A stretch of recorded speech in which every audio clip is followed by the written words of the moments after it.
شریعت مصطفیٰ بیان کرنا چاہتا ہوں۔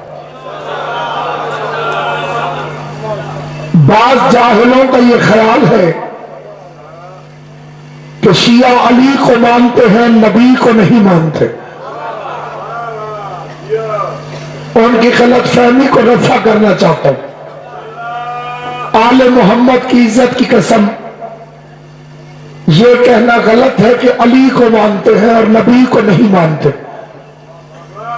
اگر تحقیق کرو تو تمہیں پتا چلے گا کہ ہم علی کو نہیں مانتے، ہم نبی کو مانتے۔ جو چپ کر گئے ہو، نہ میں بھولا ہوں نہ بھٹکا ہوں۔ علی نے تھوڑی کہا ہے کہ میں مولا ہوں۔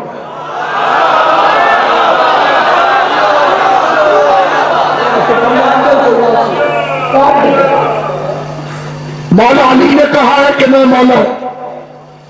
اگر مولا علی اپنے بارے میں فرماتے کہ میں مولا ہوں اور بھائی غلام صاحب پھر مولا علی کو مانتے مولا، اس کا مطلب تھا کہ ہم نے علی کو مانا ہے۔ علی کو مولا علی نے نہیں، نبی نے منوایا ہے۔ اپنا بسم اللہ بابا کی عام چھٹی ہے، یا علی سے کوئی چھٹی کوئی نہیں، اس لیے کہ وہابیت کا وائرس پھیل چکا ہے۔ اپنے پرائے کی پہچان کے لیے چہرے دیکھنے پڑتے ہیں، شجر سب حرف زن ہوتے ہیں، غنچے بول پڑتے ہیں، علی کا ذکر آ جائے تو شجرے بول پڑتے ہیں۔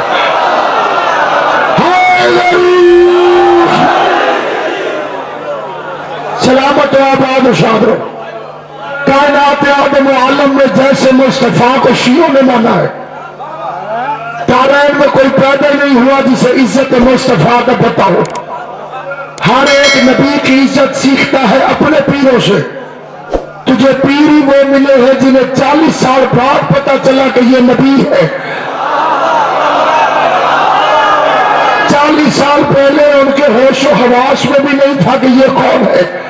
مجھے وہ پیر ملا ہے جو نہج البلاغہ میں فرماتا ہے مقر بالنبی فی بدل الامی، ابھی علی دنیا میں نہیں آیا تھا اور محمد کا احترام کرتا تھا۔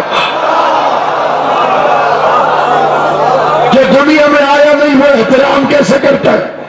مظفر صدیق جو دنیا میں آیا نہیں اس نے احترام کیسے کیا؟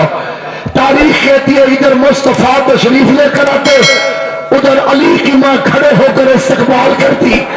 لوگ کہتے تو سردار کی بیوی ہے، یہ یتیم لڑکا ہے، اٹھتی کیوں ہے؟ جواب آیا خدا کی قسم میں نہیں